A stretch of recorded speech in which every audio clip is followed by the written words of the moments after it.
Kenyans are not only in shock, they're very confused.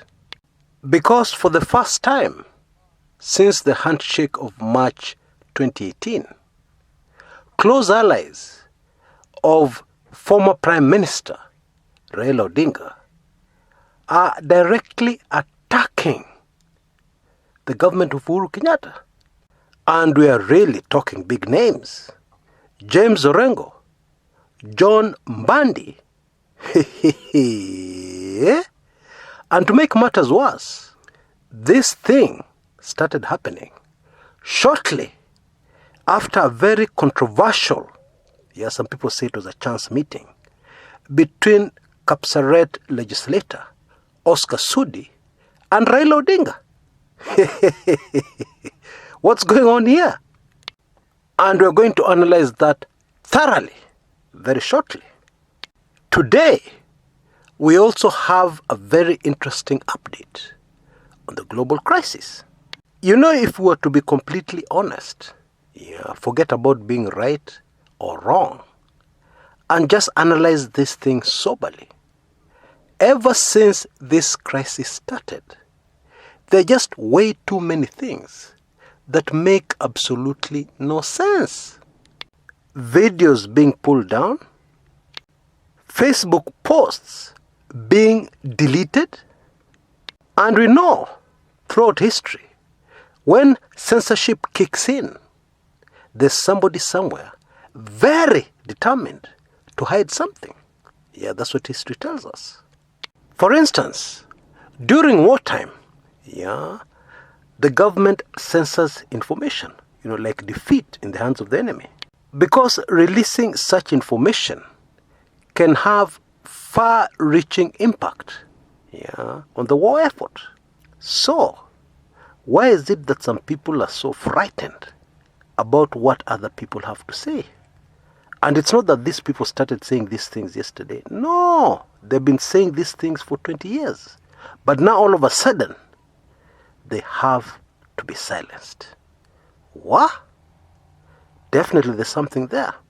And today's analysis of the global crisis, I assure you, will be super fascinating. Now, what I've done today is separate that video completely, so that this one is for siasa only. So look out for a link at the tail end of this video, top right hand corner, that will lead you to that video directly, or in the description area below, for those using mobile devices. As soon as that video will be ready, that link will appear. Right, let's get down to business right away.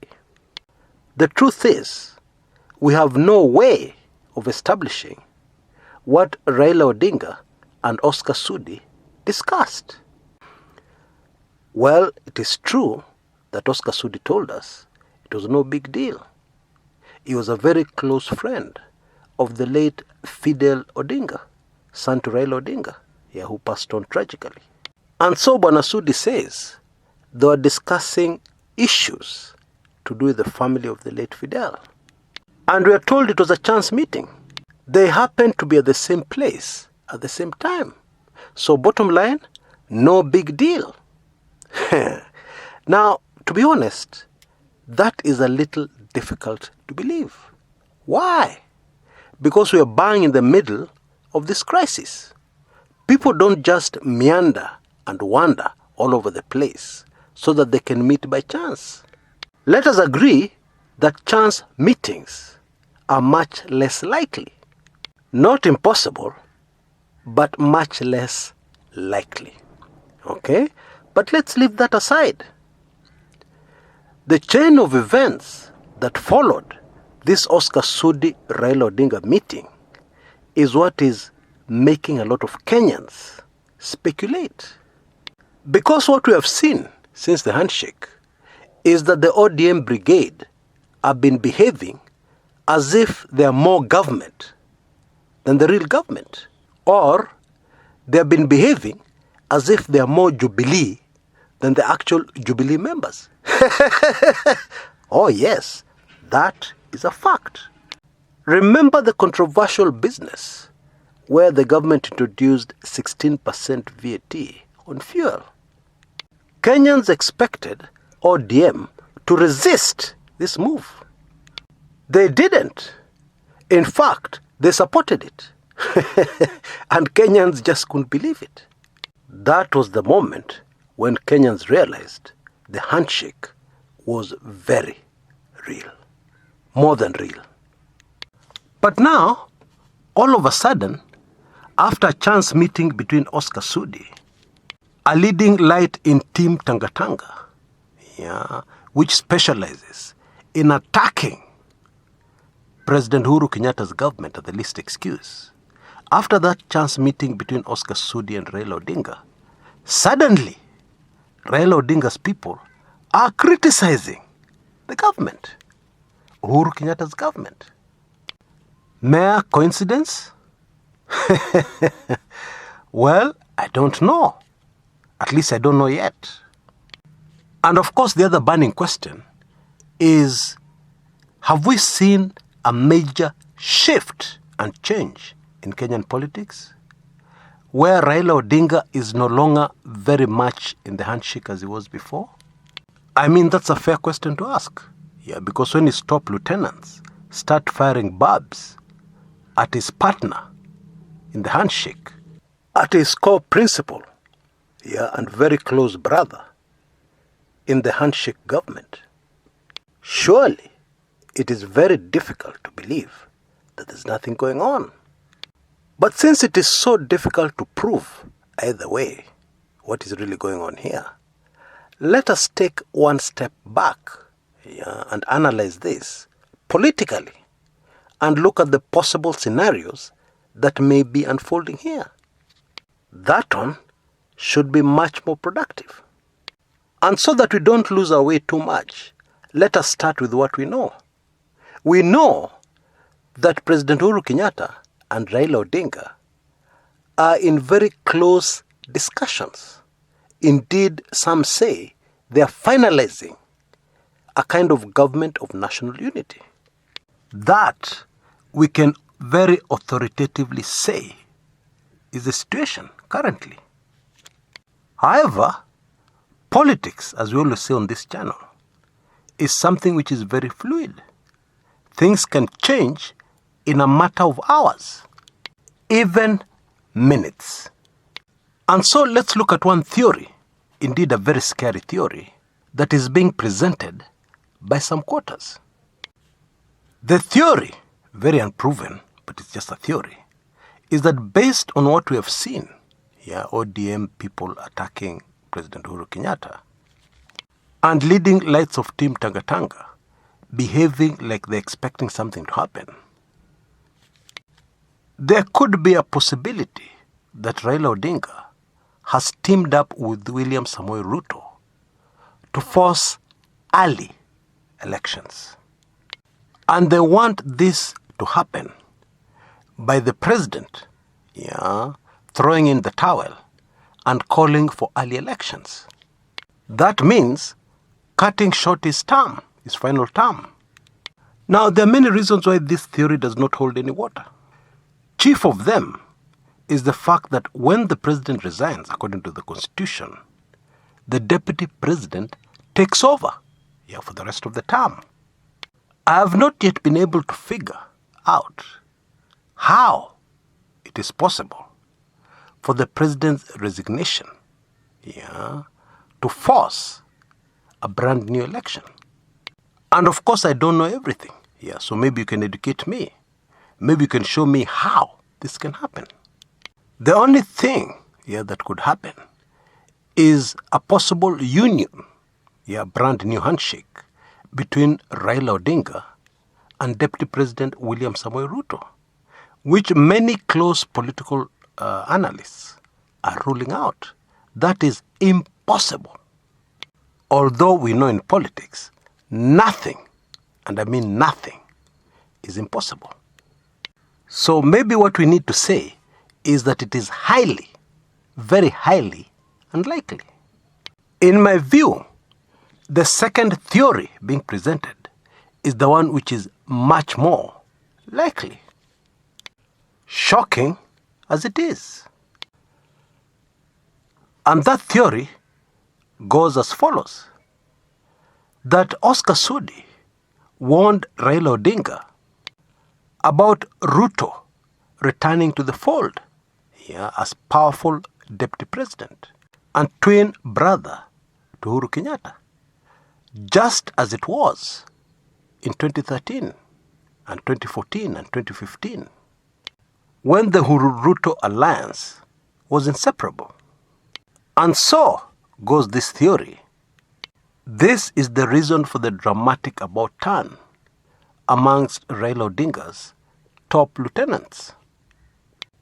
Now, what I find super fascinating about this second theory is that we have had people predicting in the past that actually the Uhuru-Ruto alliance will be fully restored.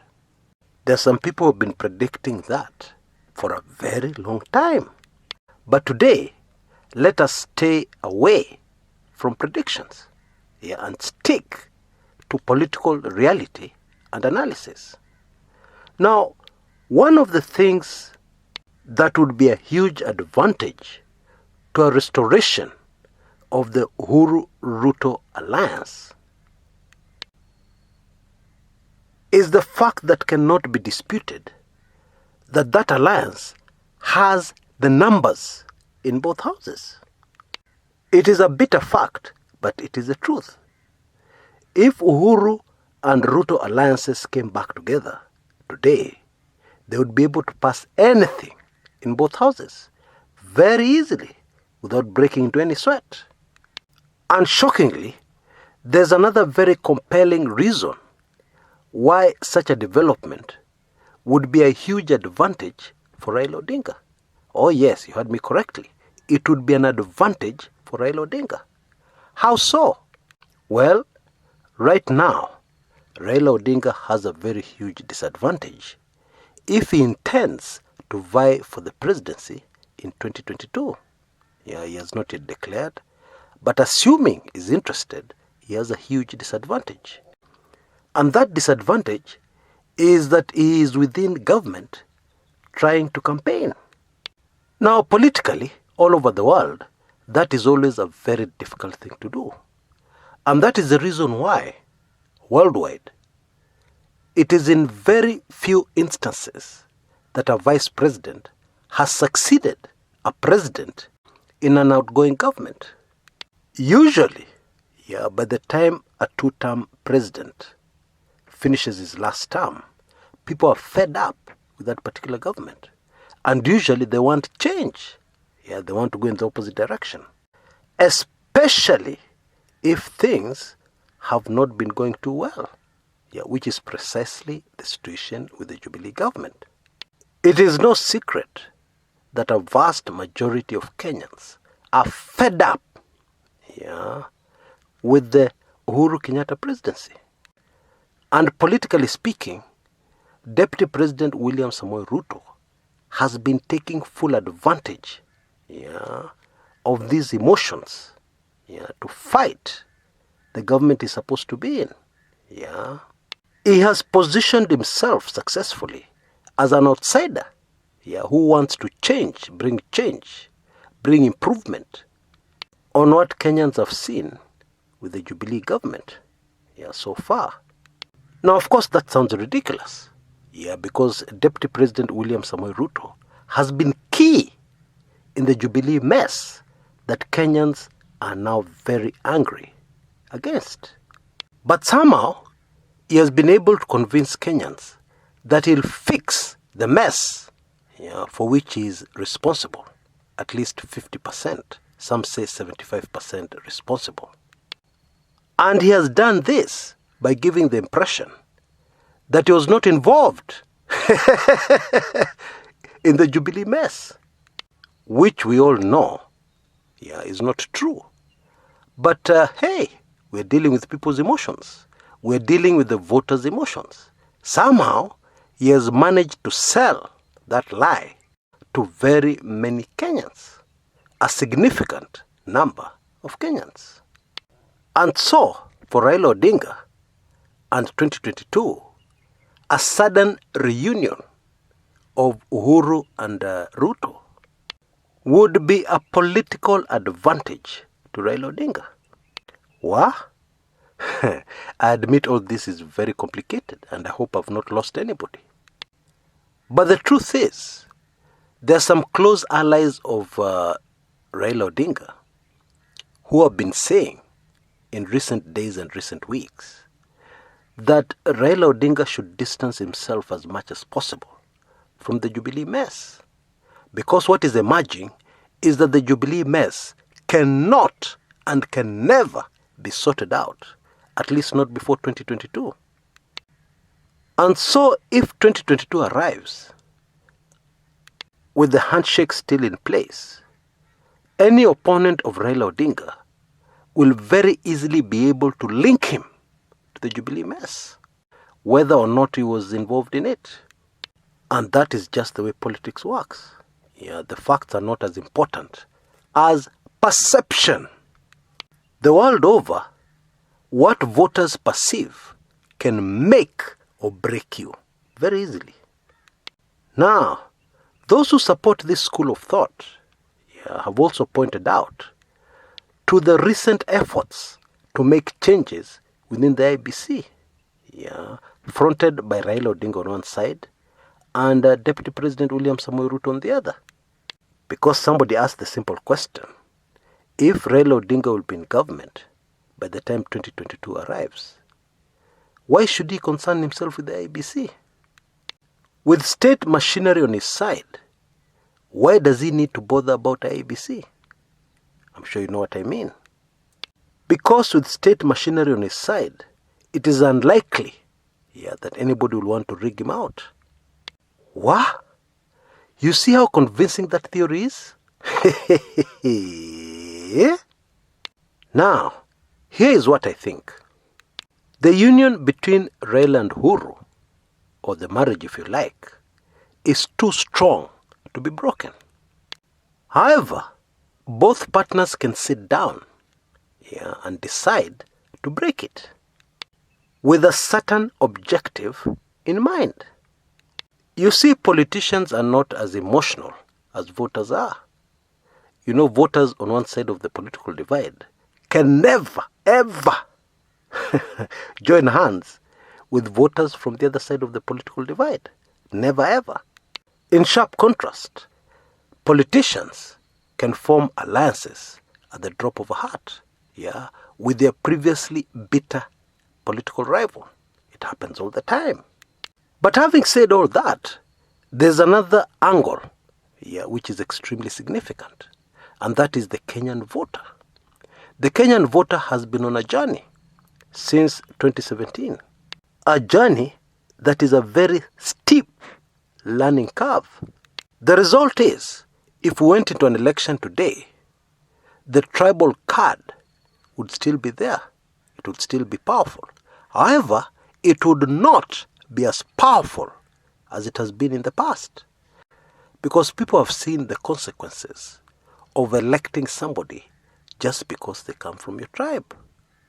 They end up suffering like the rest of the Kenyans. Indeed, in some cases, they suffer more than the other side of the political divide. And these corona manenos have just made things worse. If there's a good thing this virus has done, is that it has brutally attacked the tribal card in Kenya. You know, I talk to people on the ground every day. And I can tell you, if we went into an election today and somebody rushed in with their tribal card, they would be in for a very nasty surprise. Now, please don't get me wrong. I'm not saying tribalism is over in Kenya. No. What I'm saying is that it has been significantly wounded. Just how wounded is difficult to tell. Now, to sum it all up, my advice is, let's keep a very close eye on this government of national unity, the progress towards a government of national unity. If we see that it has slowed down or is hardly moving, then, and only then, can we begin to pay closer attention to all these very wild political theories. But still, One thing I'm very sure of. It is not business as usual. Something major is happening behind the scenes. Until next time, this is Chris Kumekucha.